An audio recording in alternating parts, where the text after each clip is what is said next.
Today I've got a little bit of a slightly different approach to me learning the reflex points on the feet. I've discovered these wonderful learning tools, so socks with the key reflex points placed on them. So I've decided I'm going to have a little bit of fun and use these.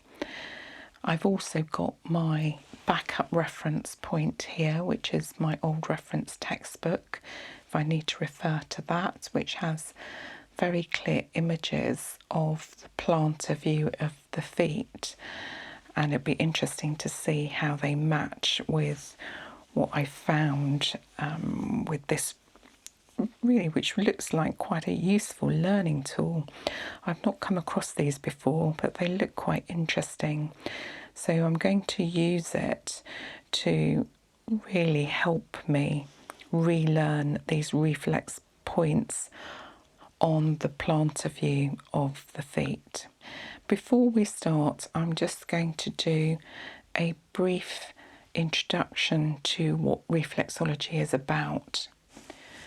Reflexology is both a simple science and a safe and highly effective way of treating the body without the use of drugs or surgery.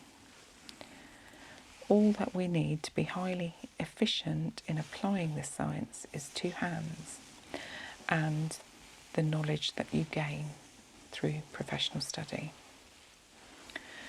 Reflexology is a method for activating the healing powers of the body. By applying pressure to specific points in the feet, we can create a stimulation through the nerve pathways from the feet to the brain, similar to the principle of acupressure, where needles are positioned through the meridian lines, which stimulate an energy or nerve impulse through the entire system that encourages the body's own healing potential. Every part of the hands and feet correspond to a specific part of the body. So by applying pressure to the reflex points, it is possible to treat the different areas of the body. Reflexology relieves tension and gives the receiver a wonderful sense of well-being. It therefore can be used confidently in treating most of the everyday problems that we might consult our GP with. For example, things like migraine, sinus conditions, kidney problems, menstrual difficulties, some depression, ear, nose and throat conditions, as well as being extremely effective in treating all forms of back conditions. There are so many benefits to be gained from reflexology for both the patient and the practitioner. Very few of us perform at our best if we're sluggish or tired. A session of reflexology often has the effect of a pick-me-up. It can make you feel more positive and good about yourself. Reflexology, however, is not a cure and should not be professed to be one. Reflexologists do not diagnose illness, nor do they practice medicine. And now I'd like to start going through using this new learning tool,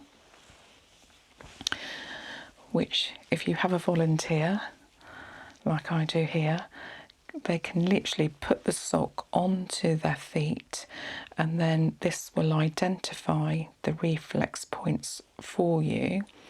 So for example, you've got your heart here to start with, and obviously once you learn your reflexology techniques, you can actually work these areas, but I'll do this now.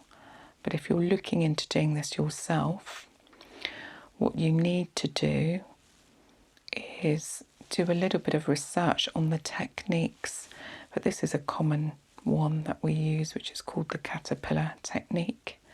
So you would literally caterpillar over that heart area there. Then you have the pituitary gland here, clearly labelled in a colour, which is really helpful. And you can go across that. Then you've got the thyroid underneath there.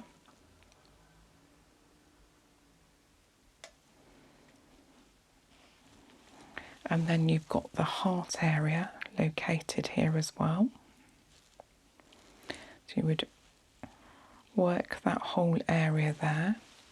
And then you can see, if you look at this, they've sort of got the sinus area marked along the top. In fact, there is one on this toe as well, but they've got the sinus area marked there, and you would work these. Slightly different technique on these as well. And in some cases you would actually come down the foot using that technique. Then on this here you've got the eye and the ear. Actually, on my reference point here it is slightly higher, but if you're massaging that downwards, you would cover that area. But they've got the eye and the ear here. Then you've got the bronchial tract going up there, covering over the lung areas here. It's actually very helpful because it does stop you, because you can now just focus on that lung area and then go into the shoulder area here. Then you've got this wonderful diaphragm line, which is a very good point of reference. Then you've got this area here, which is your key energy centre, the solar plexus. You wouldn't actually work over that, you'd actually push fairly hard. So you've got like a hook method going into there. Sometimes when you press on that, you can actually feel a slight hardness and you can release that. Then you've got the stomach area, which actually comes down a bit. So massaging that round with the adrenal gland here, the spleen over here, the kidneys just underneath those adrenal glands, and the urinary tract going down into the bladder here, the small intestine over that area, the sigmoid colon going down here into the rectum here, and then you've got the heel line and the sciatic nerve, which actually goes right the way across there.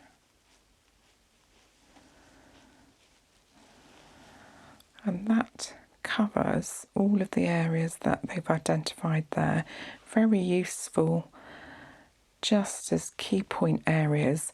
I think this is a really useful starting point, but I do think you need a backup reference point to make sure you're covering the right areas in the right location. And then you also would need to research or revise, if you've learnt this already, which particular techniques you would use for which part of the foot. So that covers nicely that left plantar view, and very clearly covers that.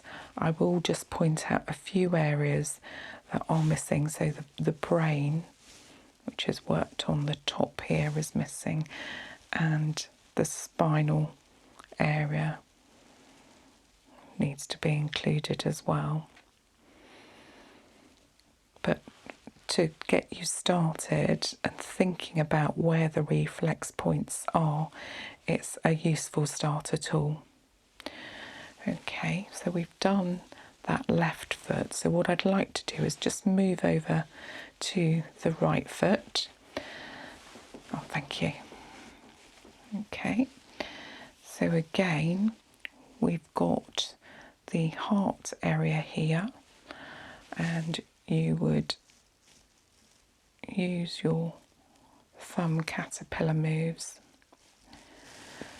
and actually you might want to come down as well to cover that area. Then you've got the pituitary gland here and the thyroid, and then they've got the heart area there that you would work along.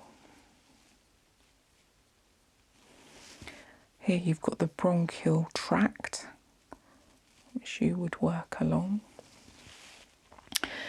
And they've got the sinuses here, which you could work on. And then underneath that, I think it's actually here, but they've got it lower down here, which is the eye and the ear.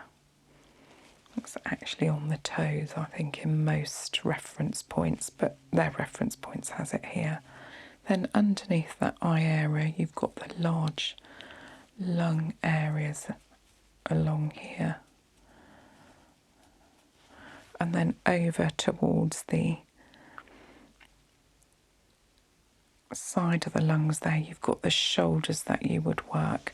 You'd actually work right on the side of the foot here as well, actually.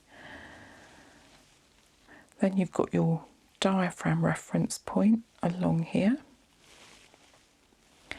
And then on this side, you've got your gallbladder, which you would work on there. With the liver running behind that. So once you've done the solar plexus, you would work on the liver to cover that whole area. Then you've got the adrenal glands here, just above the kidney area. And then the urinary tract, which then takes you down to the bladder.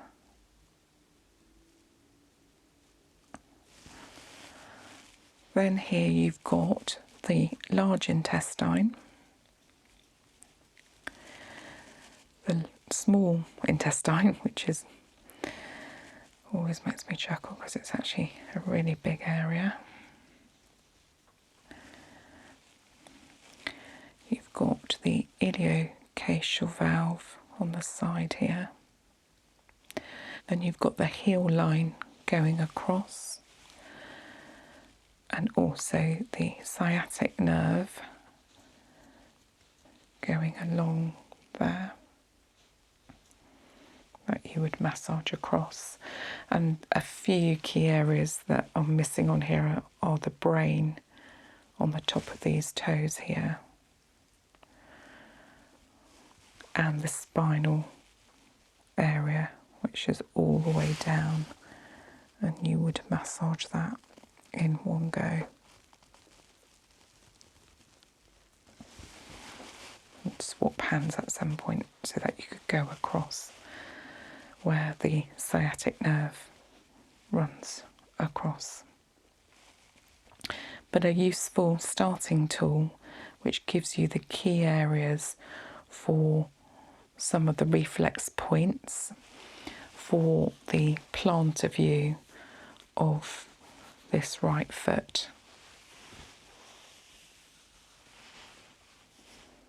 So one thing I do find with these socks, they're very helpful as a learning tool, but one of the areas it doesn't cover is actually the top of the foot, so the dorsal view.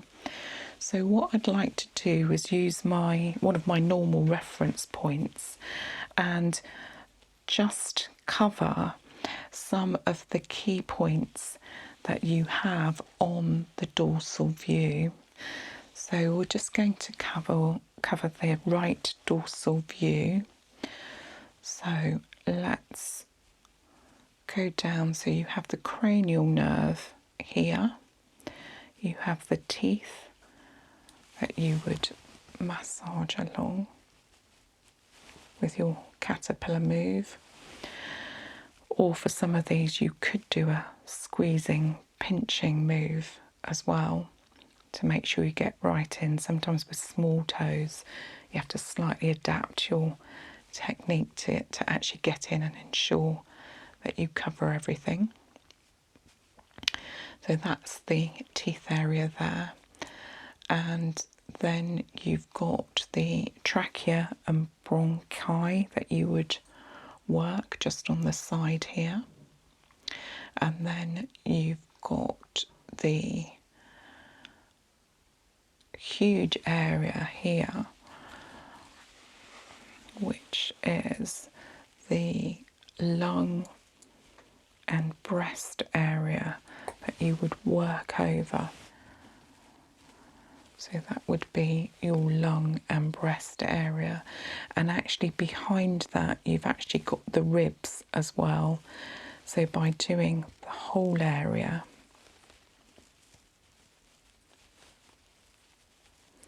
you would cover the ribs as well there. Then at the bottom here, you've got the fallopian tube.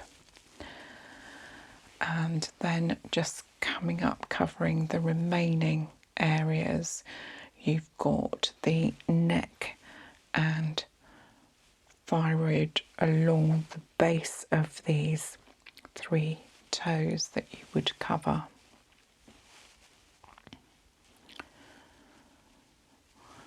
And then also the face area is covered here as well.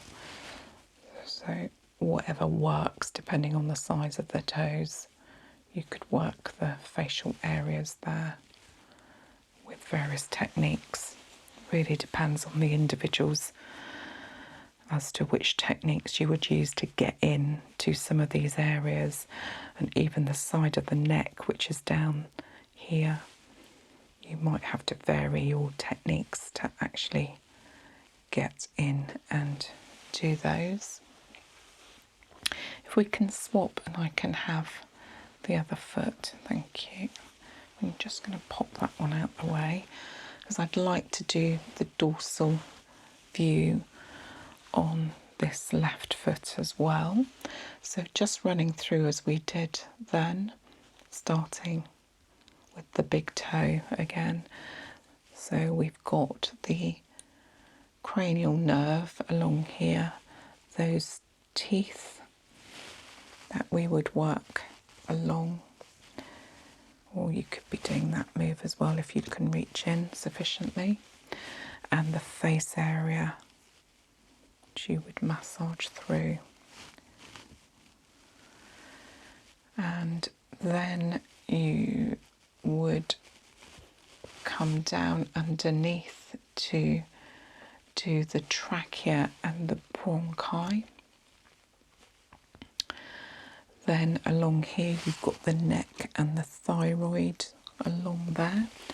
Then you've got this large area here, which is the lung and the breast again, and behind it, that large area of the ribs underneath that. And you would spend quite some time working these areas.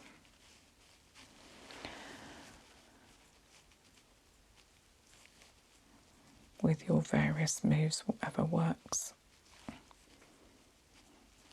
Particularly working out any build-up of tension in that area. Moving back down to the fallopian tube and making sure that that is worked and then connects to the plantar view of the foot as well. And that actually covers the dorsal view, and I think it would have been helpful if they'd had that actually on the top of the socks. I'm sure there may be a learning tool out there that covers that, but actually just having this reference point, this is a very good reference book, and the diagram is very clear on there as to where these reference points are on the top. So just finishing off, I think that covers nicely both the plantar view, which you've got these helpful points by using this other learning tool that I've discovered with these socks, and then maybe just adding in that dorsal view to make sure that you've got all of the relevant reflex points. And once you've got to grips with that, obviously then revise your techniques. and then you should be ready to start doing a treatment. Thank you for loaning me your feet. Today I have some lovely feet that I'm going to be practicing on and focusing on the reflex points by tracing those points with my wonderful reflexology tool. Just really looking at all of the key reflex points on the feet, and I'm going to be using one of my old textbooks to help and guide me, and literally we will go through that in detail, looking at each reflex point on, first of all, the left plantar view, and then we're actually going to do the left dorsal view on the top, and then we'll move to the right plantar view on this foot, and then move to the dorsal view of this foot on the top afterwards. So what I'm going to do first is just cleanse the feet.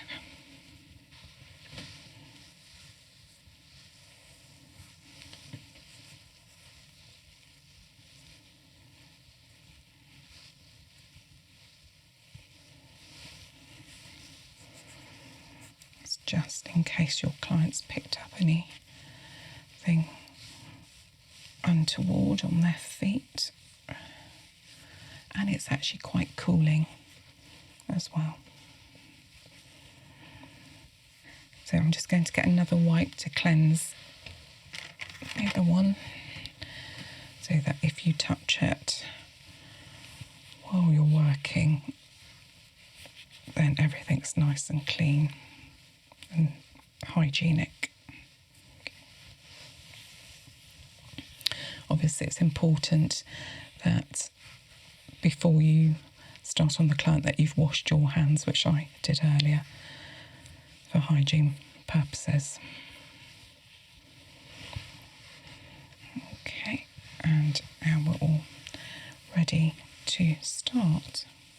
So I'm just going to do a few massage moves. Now, obviously, if you were doing a proper reflex massage, you would probably at this stage use a cream or something that just provided a little bit of massage medium, but because we're not going to do a treatment today, we're actually doing tracing, we don't need to add a medium. Okay, so we're ready to get started, and as I said, I'm going to use my reference point here.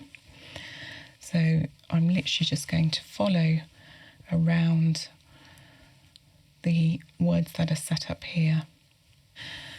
Right, okay, we're going to start with this left plantar view, and because sometimes occasionally the pictures in the textbooks can be confusing, you almost need a point to locate your start from, and some people start at the bottom and go upwards, but I actually find it easier, especially when you're just tracing, to start with the big toe and work your way round the foot. So if we start with the big toe here, at the top here you've got the brain, then you come down to the hypothalamus, then the pituitary, then at the side here you've got the nose, then the throat here,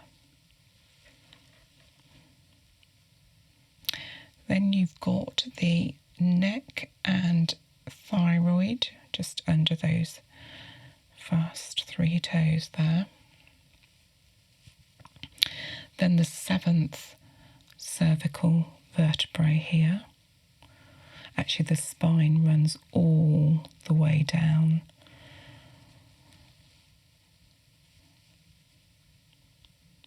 But you can use the seventh cervical or cervical vertebrae here, just to give yourself a location point.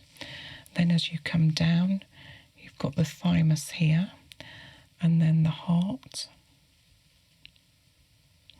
And then another good location point is the diaphragm coming across here, which allows you to find your location point again.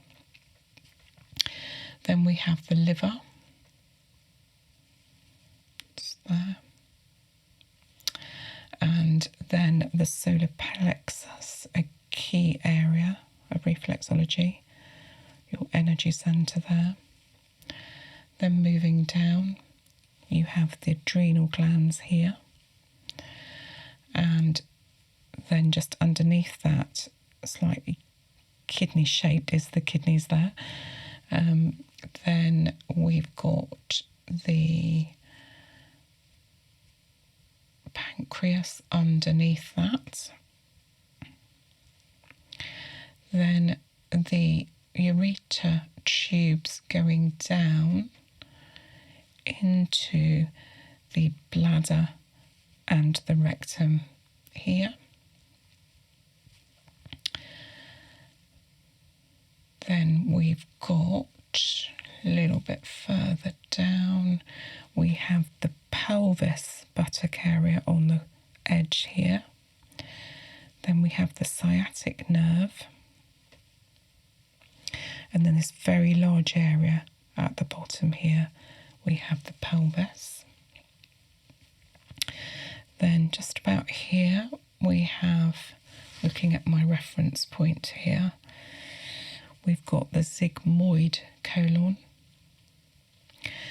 And then going upwards, we've got actually the descending colon.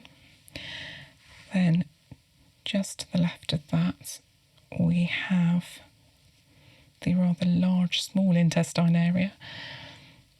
And then obviously going up from the descending colon, we've got the transverse colon going across. Then the spleen. Then across here we've got, going upwards, just in here, the axilla, which is the armpit, going up into the shoulder area. Then we have the sinus areas in the toes. Then we have the ear first, ear on this toe here. We have the eye here.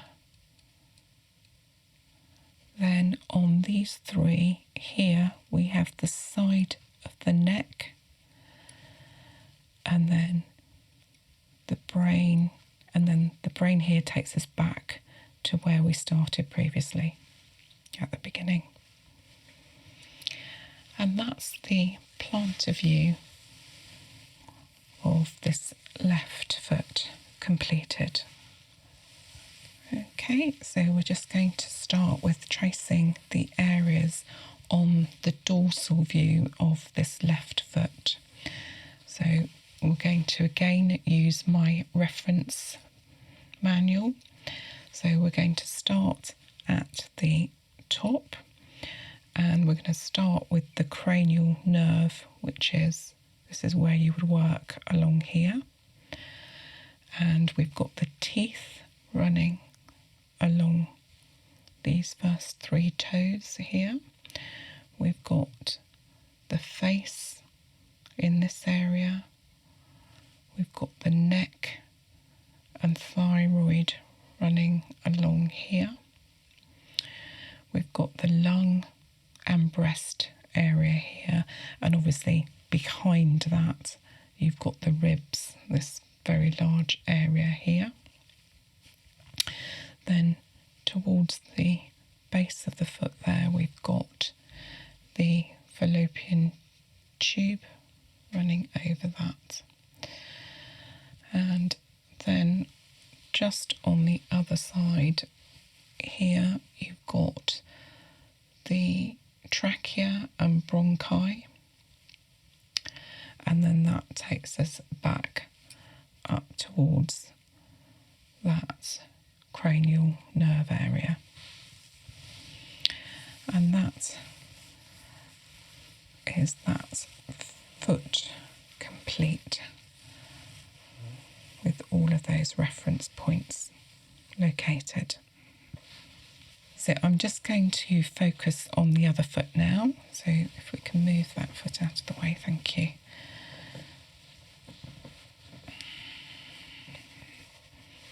Okay, so I'm just going to loosen this up slightly.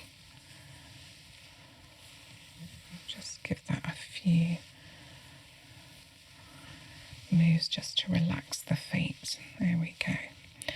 And then we're back to the plantar view. So again, I'm going to use my reference point to start with as the big toe.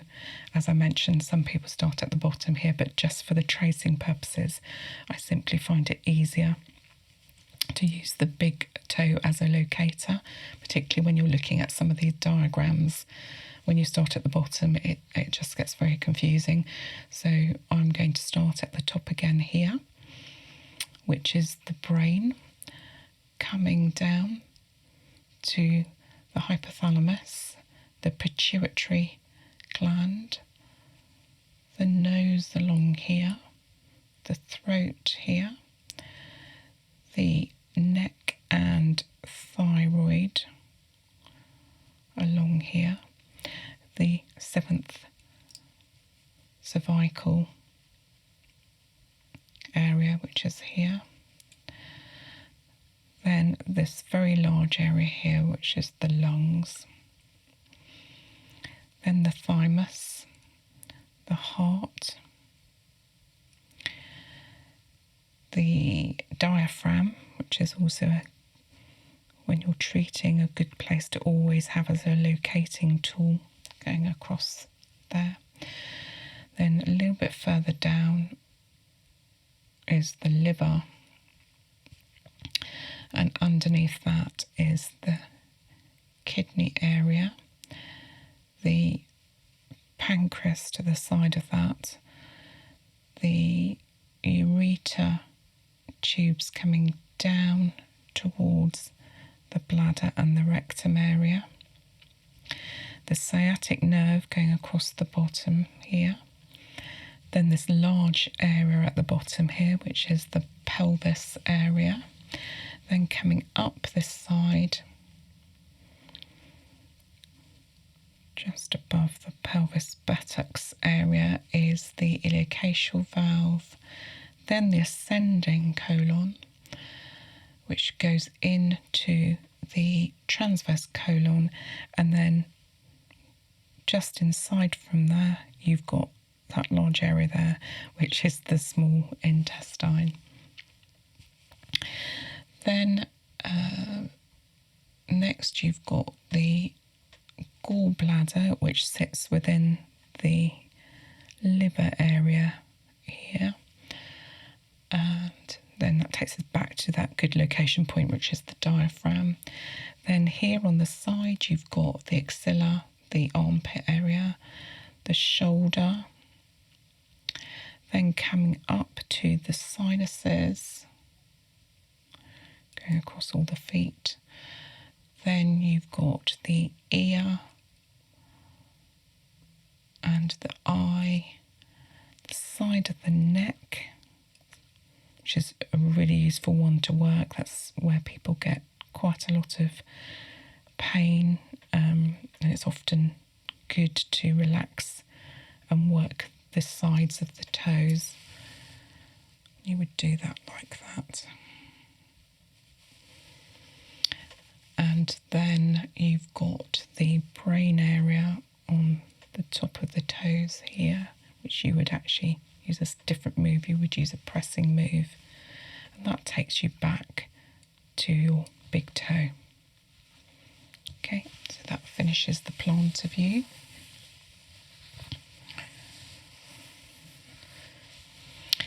Then we're going to move to the top of this foot so we get the dorsal view. And again, I'm going to use the big toe as my locator point. So we've got the cranial nerve going down here. We've got the teeth worked across this area. We've got the face on this area here. Then going down, we've got the trachea and bronchi. Then we've got this very large area here on the top of the foot, which is the lung and the breast area. And obviously behind that, you would have the ribs. Then towards the bottom here, you've got the fallopian tube, one side to the other, which joins up where you were working on the back, on the bottom of the foot. And that would join up with your treatment on the underside as well. And that then takes you back up to the main big toe, taking you back up to the cranial nerve. And that completes the dorsal view on this side. So if I could have your other foot back, so that completes the tracing of the plantar area of the feet and the dorsal area. So that locates all of the reflex points across the whole foot, and you would use your various techniques to work both feet. You can either do a foot singly or you can work them together, and there are some areas that cross over from one foot into the other that you would work as well. So thank you for lending me your feet and for helping me get those reflex points as part of my study and relearning, working towards finally getting back to doing full reflexology treatments. Looking at the reflex areas of the feet, and to make it easier to identify each of the reflex points, I'm going to use a reference manual, which is very helpfully coloured visually to cover each of the reflex points that you would work on once you relearnt your treatment and your movements in reflex. And what I've got is some coloured marker pens, and I'm hoping to replicate what is in the reference manual. So to start with, I'm just going to cleanse the feet with a wipe just to make sure that they're hygienically clean.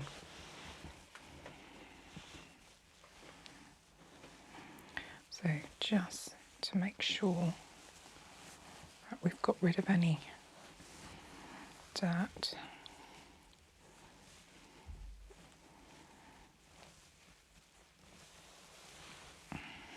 On there. Also do that on this side.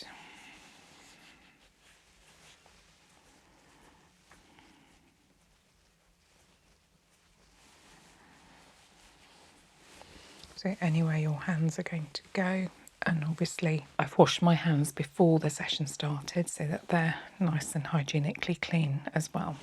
Okay, we'll just wait a little bit, make sure that that dampness has gone.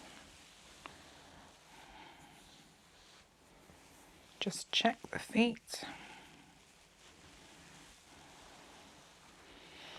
Right, and then what I'm going to do is start on this left plantar view. So I'm just going to put that to one side so that we've got a clear view here.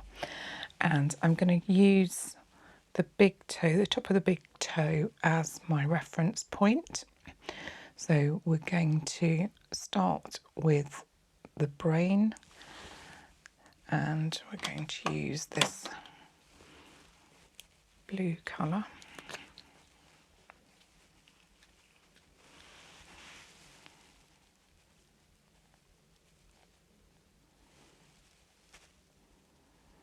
And the brain is on the top of those three toes.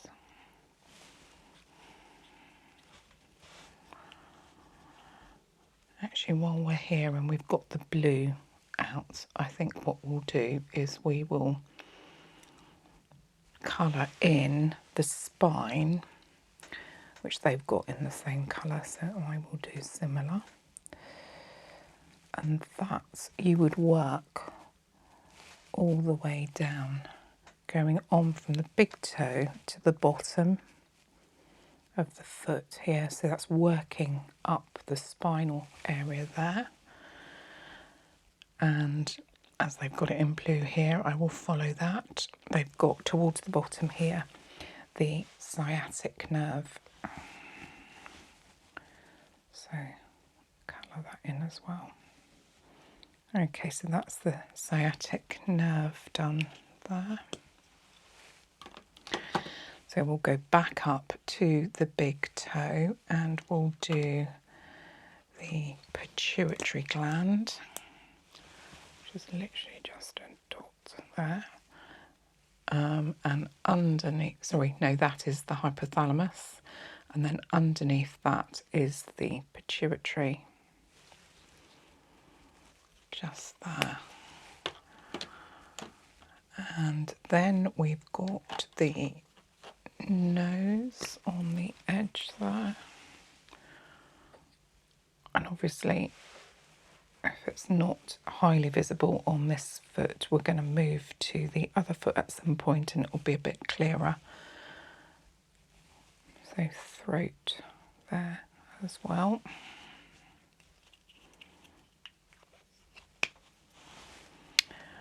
And we'll start going round. So we've done the brain. What we need to do is the side of the neck.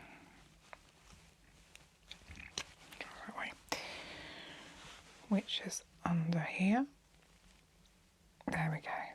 Under the top of the big toe and on the side of the big one, the next one. And you would need to go in with one of your reflex techniques and do that.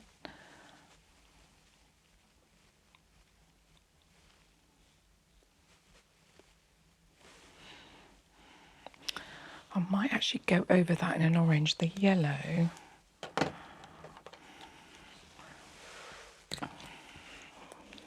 let's try the orange. Yeah, the orange will stand out a bit more.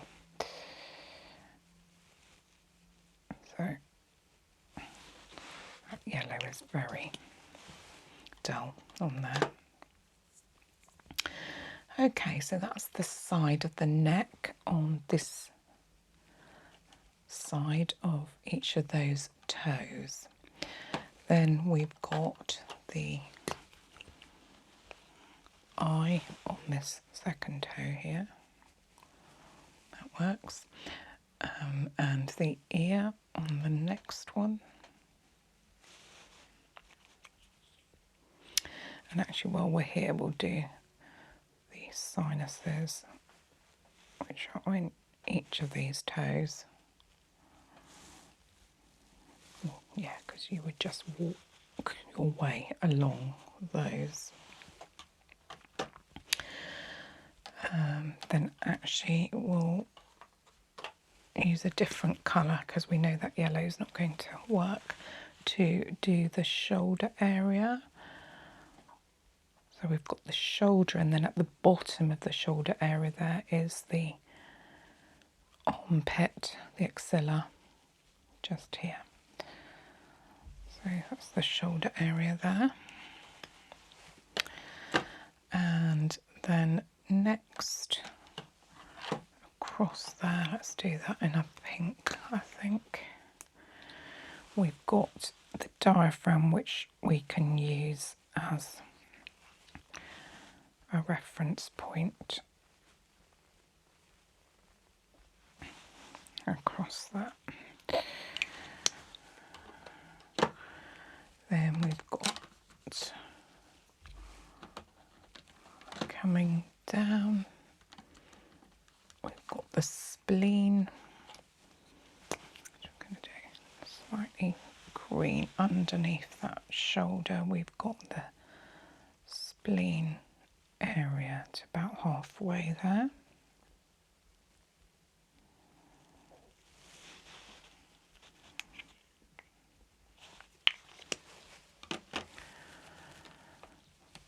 Then we've got Let's have a look what we're going to do next. Let's get this colon in, I think. So the colon is quite a big one. So we've got the transverse colon here. Then we've got the descending colon. Then the sigmoid colon, which goes under the sciatic nerve that we've put there, and then back up over here.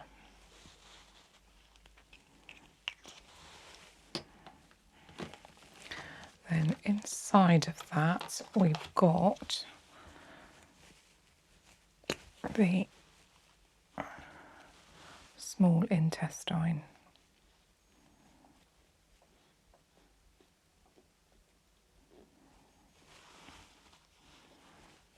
That works. Then we've done the spine there, so let's go. We know the yellow doesn't work, so we're not going to use that. Let's try a green, I think. So the next one up is actually that pelvis area. And then squeezed in here is the buttock area of the pelvic area. That works. Then let's use a dark blue, I think, to do the rectum and bladder, which comes at the end of the sigmoid colon. So that's over here. That's right. And then you've got the bladder and rectum there. You've got the ureter tubes going up. And then let's try and do a little blob for a kidney shape there. Okay. And then around the kidneys, so behind the kidneys, you've got that stomach area, so that side, and this side here going up is the stomach area. Now what, I think I missed something else out there, which is the pancreas. Yep, so that's that side of the kidneys, and going into here is the pancreas. Yep. And that little blob there is the adrenals. Okay, so just above the kidneys you've got the adrenals there. Then behind that you have got the liver area. Just covering that.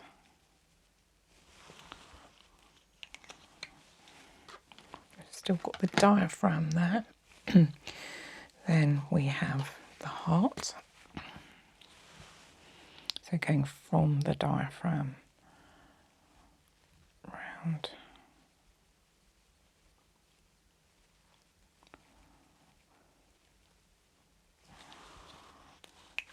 There we go.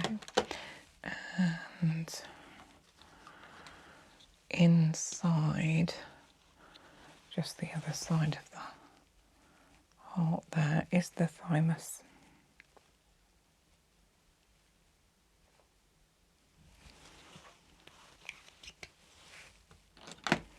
So we've already done the spine there. So let's have a look. Neck and thyroid. We've got along here.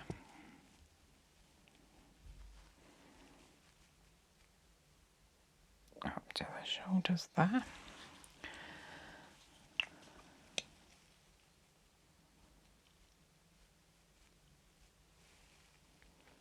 And actually the one area that ironically I can't find on this, but I know what it is, which is the lung area. Obviously it's on the other side of the heart there. It's that huge area taking it down to the diaphragm line.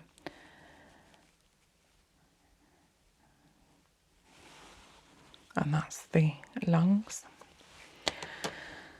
Now there's just a couple that I've missed just at the top. So we did the neck and thyroid. Oh no, we have. We've got the throat and the nose there, the pituitary gland there, and the hypothalamus there. So we have actually done all of that. That's amazing. Okay. So we've done the plantar view on this left side, so we're actually going to go to the right side now. Okay. I'm not even going to attempt to do the same colouring, so it's whatever works. So we're going to start with the top. Let's see if we can actually draw these areas just so that they're colourful, that you can see them. Well, that one works nicely actually. So brain at the top that you would work on.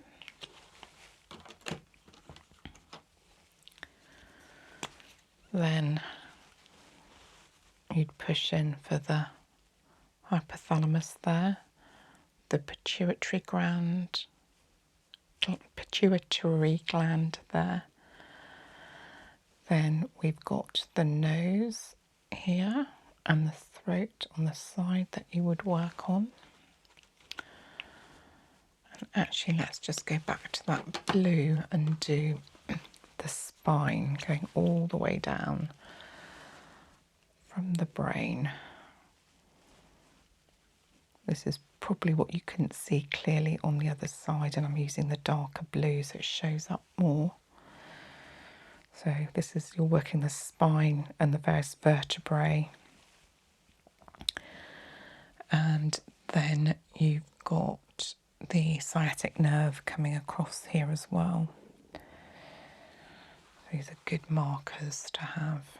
And actually, while we're here, I'm going to do the other main marker, because if you get lost when you're doing a treatment, you need some key things to think about. And I always use the brain, the neck and thyroid, which we'll come to, but the sciatic nerve here, and also the diaphragm, which is a good one to locate early on. Just helps you overall. Right, coming down a little bit further, we've got the thymus here. And then we actually have the heart. The majority of the heart is on the other foot. So you've only got a bit of it here. So a much bigger part of it is on the left foot, because obviously the heart is not in the middle. We've done the diaphragm line. So now what we're going to do is that huge area of the liver on this side. Where are we? Going down under that diaphragm line, round about there, so that the kidneys can go into it. So that's the liver area. Okay, and then within that liver area over here is the gallbladder.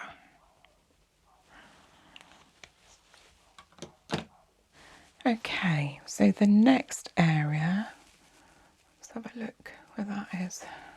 That little green area there is the adrenal glands. So let's start that there.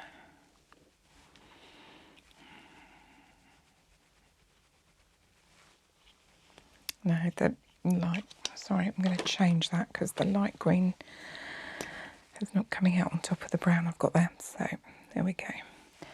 Let's do that. And actually, let's just use the same colour to carry on. So we've got the kidneys. You can't draw a kidney shape with these pens, I'm afraid. So that round blob there is the kidneys. And you've got the pancreas next to it there. Then you're coming down the ureter tube and then leading into the bladder and rectum at the bottom there.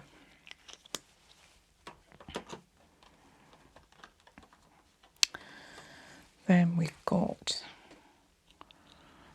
the pelvis and buttock area here and here.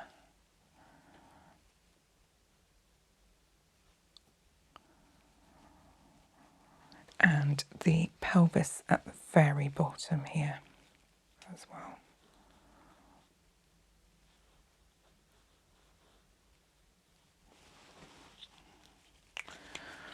Right, now we're going to, I wonder if the purple will come out. Got our iliocacial valve. Yep, just above that pelvic area there. Let's see if our darker colour will come out here to create the colon. So you've got the ascending colon and then the transverse colon going in just behind the kidneys there. And then when you work this area, you would work the colon onto the other side. And we have just missed out the intestines, which are just, and actually it's the small intestines just in that area. Yeah, I think I've made the spleen slightly big there, but we know that the small intestine comes underneath the transverse colon, which I've put there, as long as we're aware of that. We've got the gallbladder in there already, I did that earlier. Then we've got, coming up on this side, the armpit, the axilla, which is the armpit, and then going into the shoulder here. And then I think we'll try one of these greens, might work. We've got the sinuses on each of these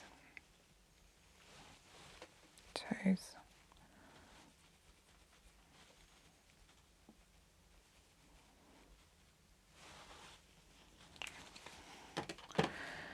And then let's see if this light blue will work for the ears and eyes. So 1, 2, 3, we've got the ear there and the eye there. And sinuses we've just done. That takes us back to the brain. And then there's one large area still to do, which is the lungs.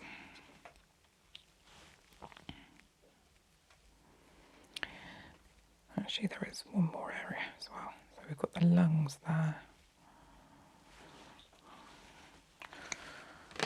And then I think this is the last one, which somehow we missed going round, which is the neck and thyroid, which is just the base of these 3 toes.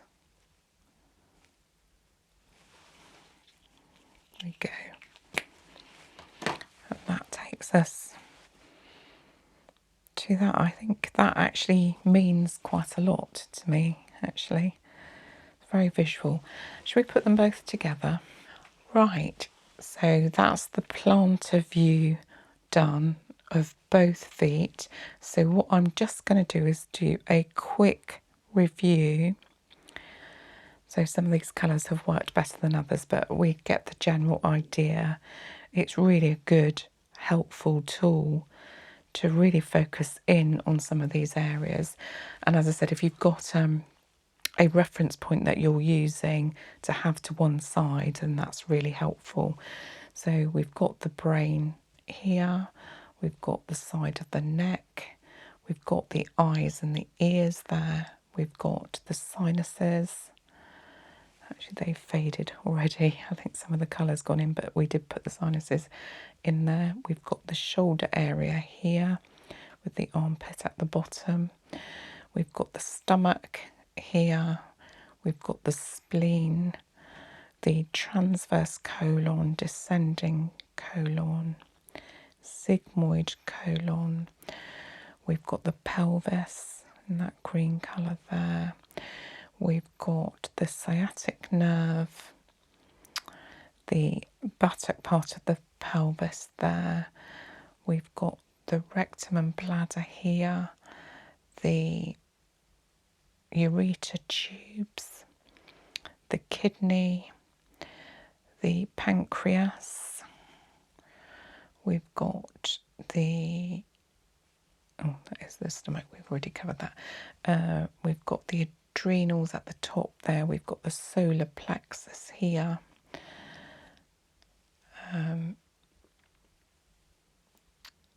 Solar plexus. We've got the liver here. We've got the diaphragm line. We've got the heart, the thymus, and actually the vertebrae, which you can't see clearly. You can see it more on the other foot, the spine going all the way along there. The neck and thyroid, the throat, the nose, the pituitary and hypothalamus again. That takes us back to the beginning. And just to review this side as well. Thank you. We've got the brain, we've got the hypothalamus, the pituitary gland, the nose, the throat, the neck and thyroid, the spine going all the way down. We've got the lungs here, the thymus, the diaphragm, the adrenal glands, the kidney, pancreas, the ureter tube going down, the bladder and rectum here. We've got the pelvis, or the buttock area of the pelvis first, the sciatic nerve there, the rest of the pelvis here. We've got the ascending colon there. We've got the small intestines, the transverse colon. We've got the gallbladder here and the liver in the background there. We've got the diaphragm line, the lung area, that large area of the lungs, the shoulders, the sinuses going all in there. I've forgotten to colour in the side of the neck. We did have it on the other foot, but yeah, the side of the neck, the side of the toes here should have been coloured in. That's the side of the neck, and sinuses we've done. The ear, the eye, and the last of the brain areas takes us back to the beginning. So I think that gives us a very clear idea of how to really focus on these reflex points on the plantar views of the feet. Vanessa. Hello. Thank you so much for volunteering again to help me with one of my other therapies, which is reflexology, which was really the toughest therapy for me to learn. Not because I didn't love it, I absolutely love reflexology, but there is so much to learn on this one, and it's very complex, and it's going to take me quite a while to get back in to knowing all the things that I need to know in order to give you a good treatment. So one of the things that I thought we'd start off with is just really looking at the feet and where the different areas of the foot correlate to different parts of the body. Because as you may have heard about reflexology, there are what we call transverse and longitudinal zones of the feet, which then connect to other parts of the body. And the original thoughts on reflexology were that there were 10 longitudinal zones. So, for example, you would have one zone going down from each toe, which would correspond upwards to various systems and parts of the body. And equally, there are some transverse ones as well. And that was originally introduced by an American ear, throat and nose surgeon, ironically, who came up with zone therapy. That was replaced later by somebody who mapped out that in a lot more detail and did a sort of map of the feet. And you can see here, I've got a lovely diagram here of the bottom of the feet, and you can see there's an index here of all the different parts of the body and what it relates to. And later on, you can see it's not just the bottom of the foot, it's the side and the top of the foot as well, which is known as the dorsal view. So what I thought I would do, and really this is you helping me, is try and get me to memorise some of these areas of the foot. Hopefully you're going to jog my memory system, and hopefully get some benefit as well, because once I've got this in my head, I can then move on to start giving you a reflexology treatment. But my first thought when I looked at this again was, I really don't remember enough about it, and I need to be much more knowledgeable about the different areas of the foot. So I'm using you as a bit of a guinea pig. So what I thought would be helpful, hopefully you're not too ticklish. No, I'll be fine. Is really use this wonderful picture, and this is one that was given to me by my lecturer many years ago. We're talking about 14 years ago now. It's a very well-known diagram of the different areas on your foot that correlate to the different parts of the body. So I'm literally just going to name them, and then I'm going to hope that that stimulates some memory in my brain as well, because I really want to get back to reflexology and doing the treatment as soon as I can, but I need to be a little bit more knowledgeable first. Right, okay, so we're going to make a start. So, number one. Number one is the brain and sinuses. And according to this diagram, it's literally the top of the toes, because obviously your brain covers the whole of the top part of your body there. So that is each of this little spot there. So that's number one. And I'd see I've immediately gone to the move that I would do in reflexology. So clearly the memory stimulation's working. So that's absolutely fantastic. So brain, got that in my head already. Then number two is the outer ear. And this is a little bit challenging to find. You actually have to go in with your fingers, but I'm just going to show you so that you can feel it. It's there on the side of your pinky, your little toe, and there. And that's your ears. Oh, it's right on the inside. It is. So you have to really get, when you treat, you have to really get your fingers in. And it's the same on the other foot as well. Then we've got number three, which is the inner ear, which is on your smaller toe here and this one here on the inside. So you have to really get in and treat that. Number four, which is the next toe inside there, and the next one here as well. And that is the eye. And where's number five? Oh, I remember this.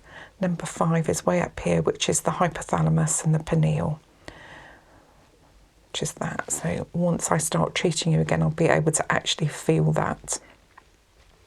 Number 6, which is this one here and here.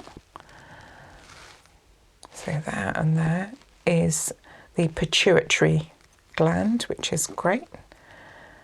And then number 7 is right in here. And that is the side of the neck. So you can see, because I can see from here, if you go upwards like that, you can see how it goes along the body up to your neck. So it's in the same zone. And there are 10 zones, because obviously you've got 10 toes, and each of the zones go upwards.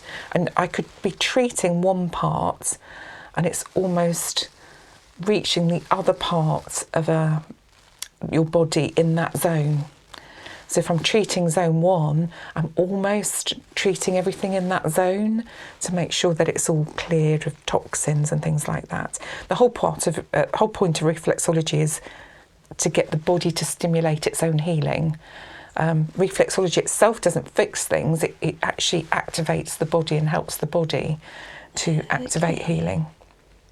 That makes so much sense. I don't think I've ever fully grasped that before. Yeah. Because I think when things get quite confusing is when people think reflexology fixes everything by just pressing parts of the foot, but that makes so much more sense. It does. It's similar to acupressure, although acupressure works off meridian lines. It's slightly different, but it's the same sort of the pressure that stimulates that sort of healing mode, and different parts of the body can be healed alongside that. And obviously, it's working to get rid of toxins and tiredness and all of this sort of thing.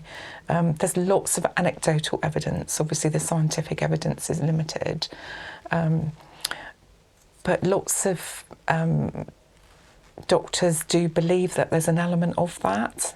I think even if it's just, say some people thought it was placebo, if a placebo works, that's powerful in itself. It is, you're right, and the placebo effect is a well-known effect of reflexology. Right, so let's have a look where we've got to. 7. Number 8. So number 8 is the cervical spine part here, or the cervical part of your spine, which is this area along here. That's interesting.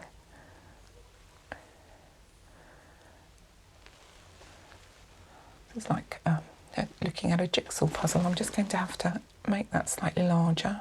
Okay, number 9. There we go, number 9.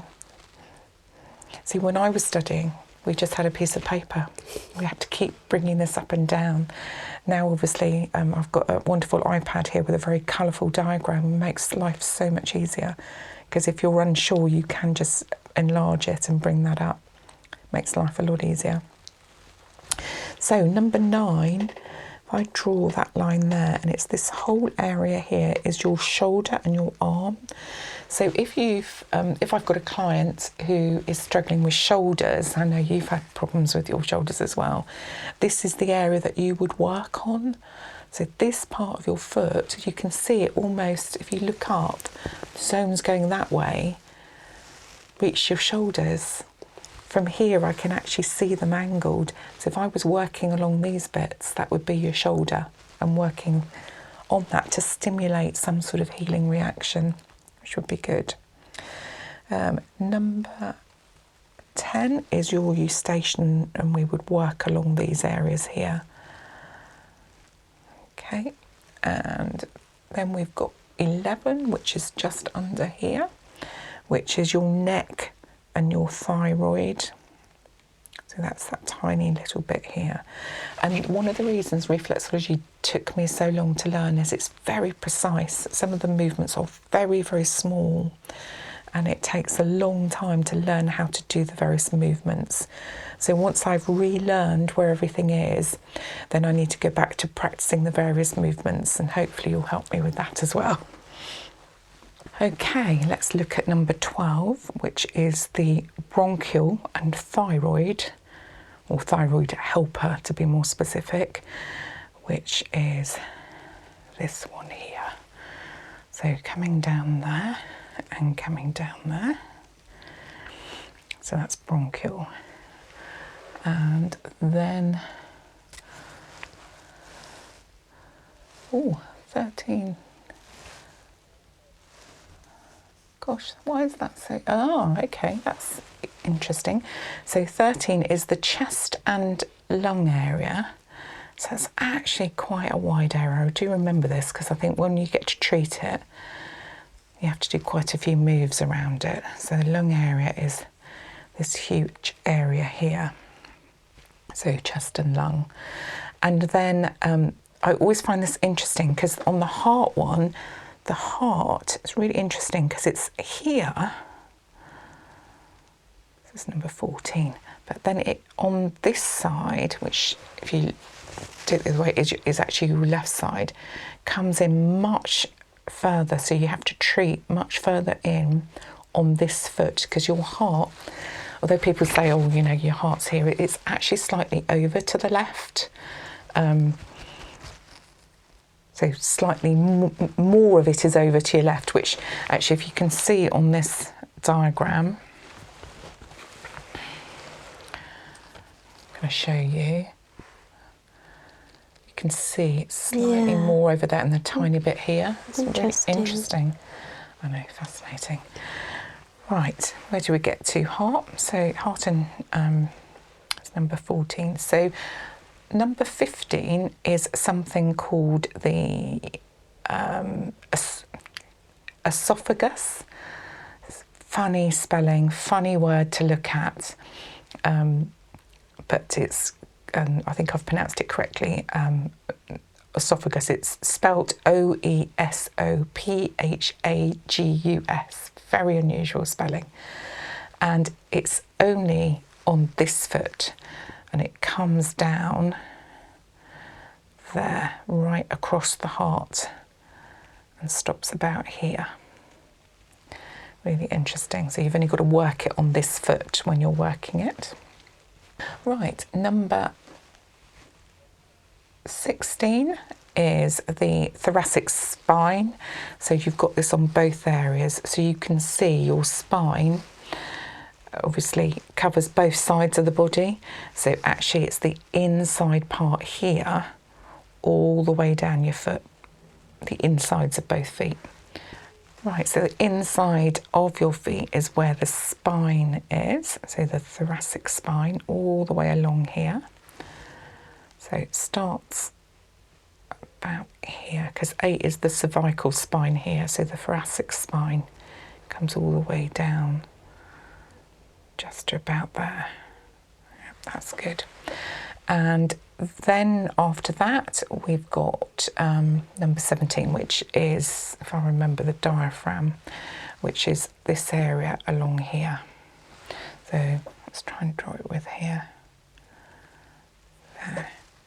And just that area. So that's your diaphragm, so this area of your chest. And then, if I remember right, in the middle of that is the solar plexus. Yeah, hey, got that right. So solar plexus, which is here, which I've even remembered the movement for that, which is slightly just pressure. And you find with reflexology, as I said, the movements are so precise. And this one is just a slight pressure, but you can feel where people have got issues, or I can feel the difference between what it should be and what it shouldn't feel like. Often there's like crunchy grit, or it feels like mini crystals. Sometimes it just feels slightly more swollen than it should, and then that indicates to you that there's a problem in that zone, which you've got to work out what it is and maybe work on it to stimulate that healing element. Okay, so 19 is the liver on this side. So liver quite large here. There we go.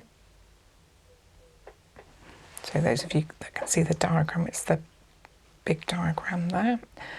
And then 20, which is just within the liver area, is the gallbladder here, which is just on that side there.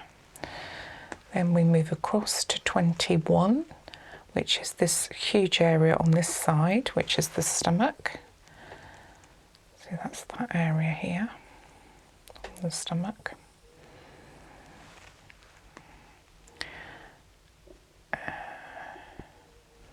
And within that stomach area, just over here, is the spleen area as well. Then we've got 23, which is the adrenals. Oh yes, that's just this tiny area here, which is the adrenals. And then 24 just underneath that, which is the pancreas, which is there. Pancreas, a tiny little bit of it on the other side as well.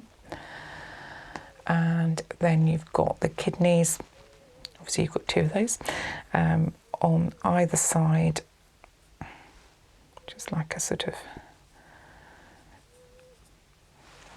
funny shape, kidney shape. And then we've got something called the waistline, which we'll talk about when we talk a little bit more about zoning, or transverse zoning, but you need that as an indicator, which is the waistline.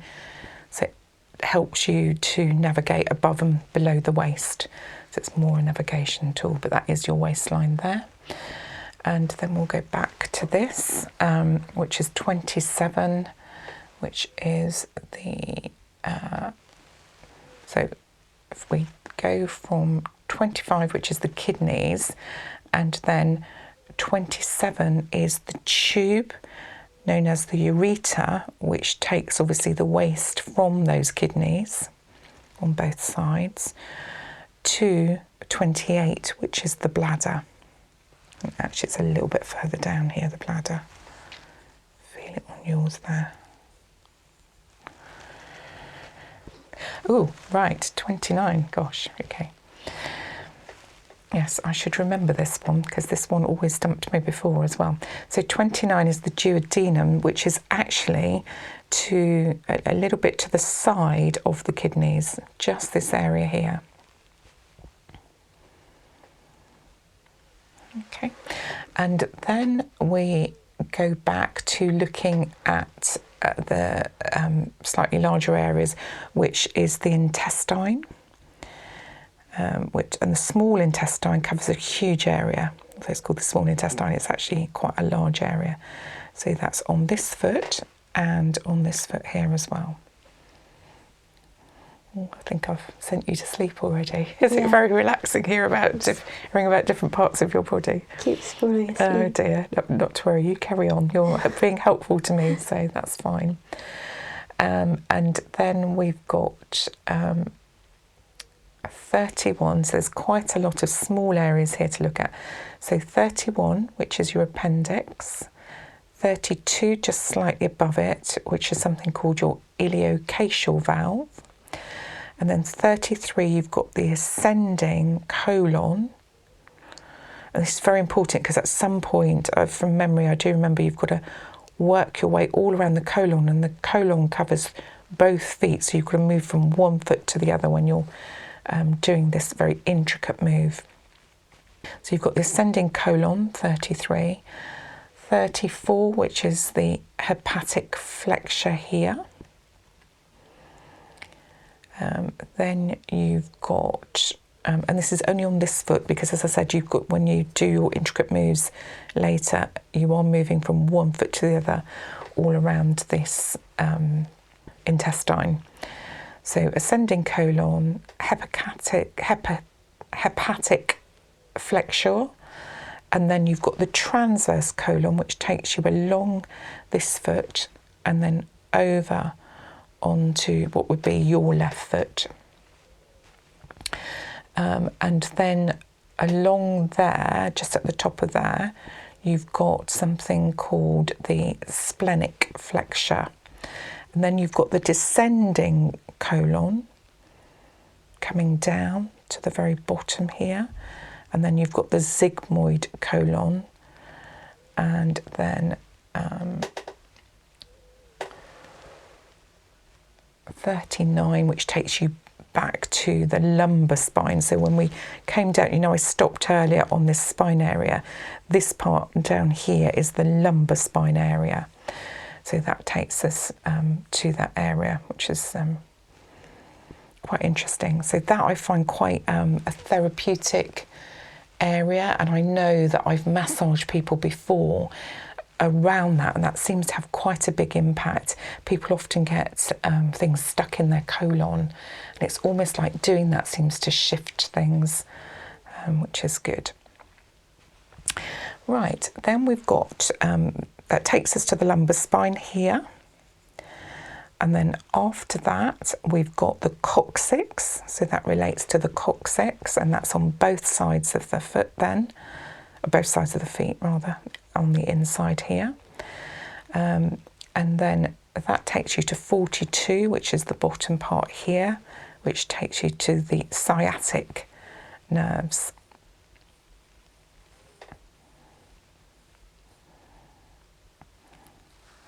And then I think we're done on this diagram. That finishes that off and takes us then to the side of the foot. So that's quite a lot. So one of the reasons that I found reflexology totally fascinating but very challenging to learn is there is just so much in a very small space, and you have to be so precise in terms of your knowledge. And that really takes us to covering the whole of the bottom of the foot. So it gives us a very good idea of all of the things that are covered in that area. So quite a lot you can see. Okay, let's move on to what we call the lateral view of the foot. So we talked about where the shoulder was and the sciatic nerve at the bottom of the foot, but there's an awful lot of things on the top of the lateral view that you have of the foot, and I'll try and point out where all of those are. So we spent quite a long time looking at all the various parts of the body from the bottom of your feet, but also there's a lot of different parts of the body that are connected on the top of the feet that you have to know about as well. So we looked at where the shoulder and the sciatic nerve were, but then on the top of the feet here, there are some interesting ones as well that you need to know about, which you can treat with these precise movements that I talked about previously. So for example, this is using a diagram that I was given as a student, which is much clearer on the iPad actually than the sheet of paper I used to learn from, simply because the colours are much more vibrant and you can see the difference area. I wish I had something this colourful when I studied many years ago. So 43, for example, which is just this area here, and obviously you would do the same on the other foot as well. So 43 here is the upper jaw, teeth and gums. So if somebody's having particular problems with their teeth, obviously this is something that you would work across to really try and stimulate your body healing your teeth, but through your feet. It's totally fascinating. And 44, which is just below that, there, is the lower jaw, teeth and gums as well. So you've got upper jaw, just slightly higher, and the lower jaw slightly there. Then 45, which is almost the bottom of the foot here. So when I was doing my reflexology moves, it would be along here, slight. So there's nothing there at all. But if for somebody that was having sort of neck problems, or they might have something wrong with their throat, for example, tonsils maybe, or thyroids, you would be able to feel something in that area because it's on that same zone, that longitudinal zones that we were talking about earlier. So one of the 10 longitudinal stones, and this correlates right up to your throat and your tonsils. So 46 vocal cords would be underneath that neck area. And then 47 is the inner ear helper, which is this area here. And then if you go back to the area under the vocal cords, that is something called the lymphatics of the chest, because you can see that's in the same zone there. And then 49, very large area here, which is all covering the chest, the breast and the mammary glands. It's obviously quite a wide area, because obviously that covers the whole of your breast area on this foot and the other one. And then 58, which is this area right over here. It's almost like a triangular space, and that's your sort of leg, knee, hip and lower back. So if obviously people have got lower back pain, you would be working in this sort of triangular area here. You pop your foot to the side slightly, there we go. See that area here, definitely. And then 59 is your hip area, which would be this area along here. And then we've got 60, which is always a tricky one to find when you're doing reflexology, but through time and patience you often find where it is, and that's the ovaries or the testes in a man.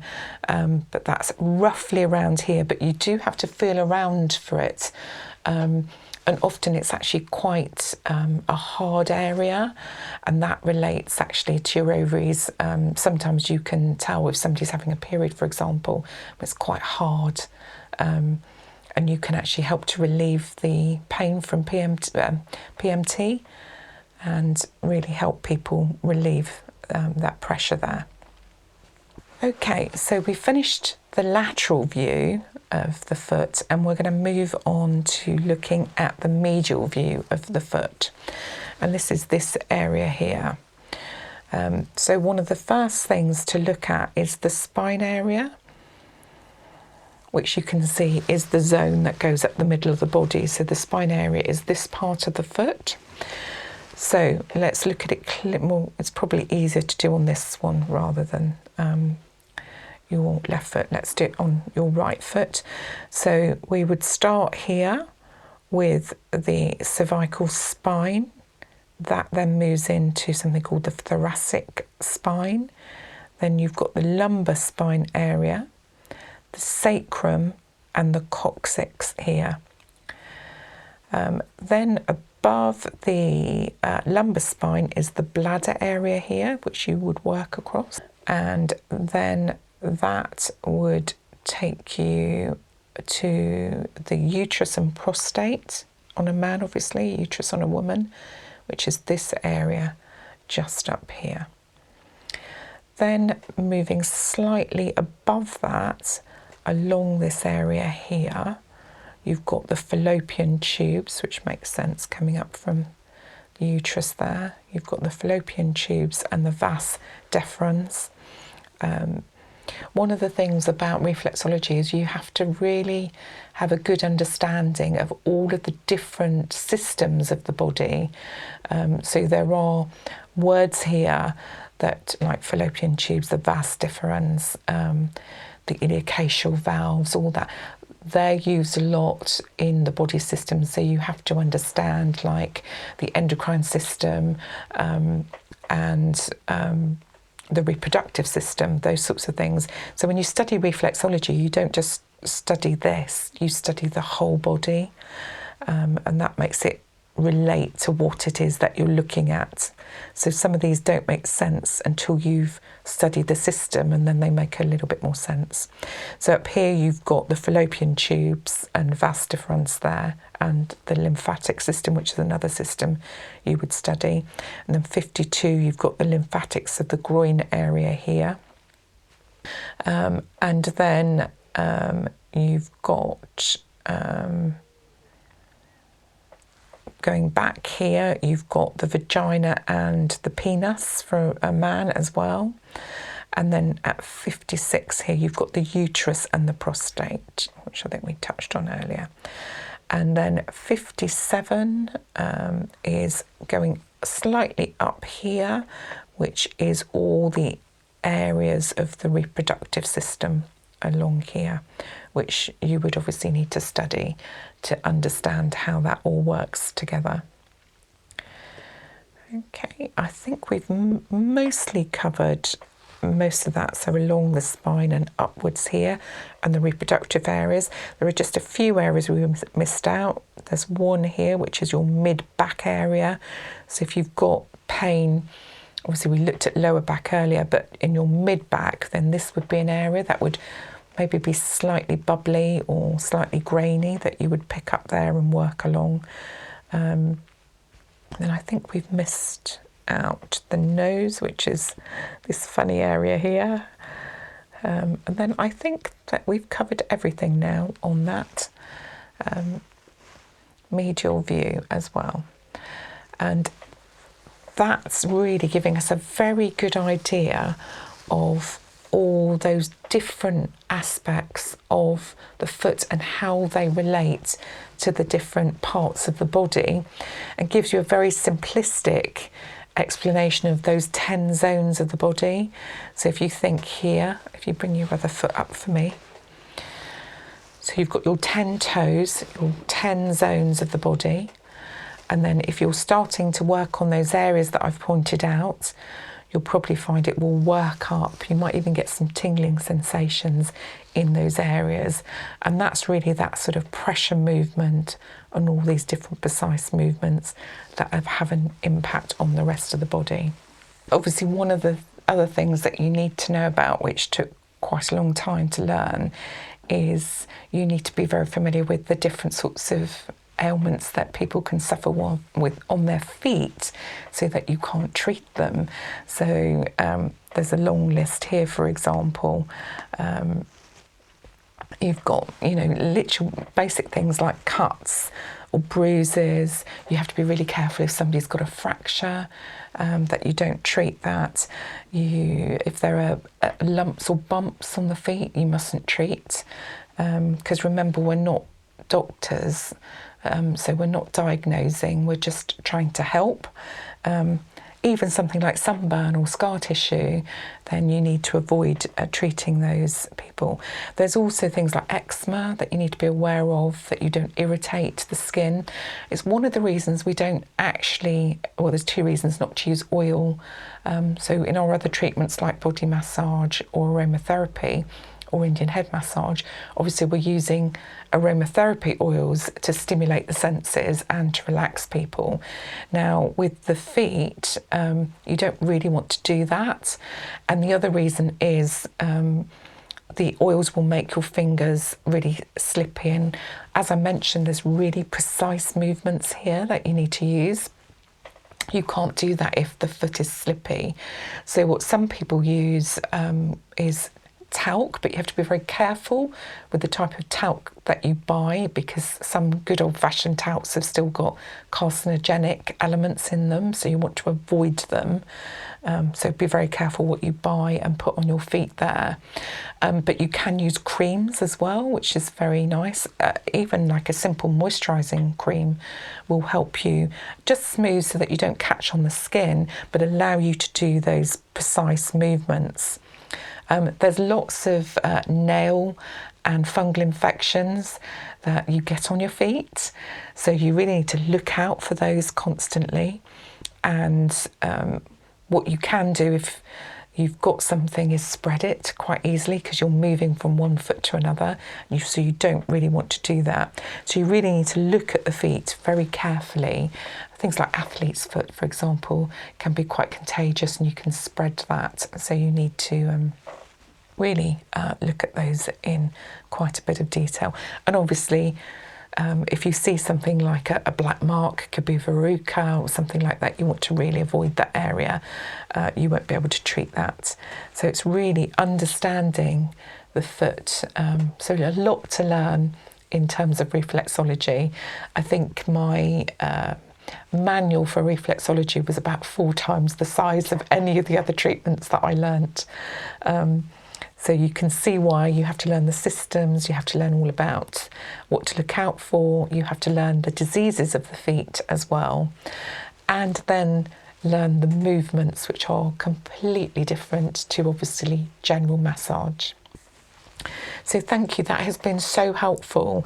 It's going to take me a while to get all of these different areas into my memory banks again, but it is coming back to me, and the next stage will be for me to get very familiar with these precise movements, revise a little bit on the body systems, because obviously it's a long time since I've looked at those.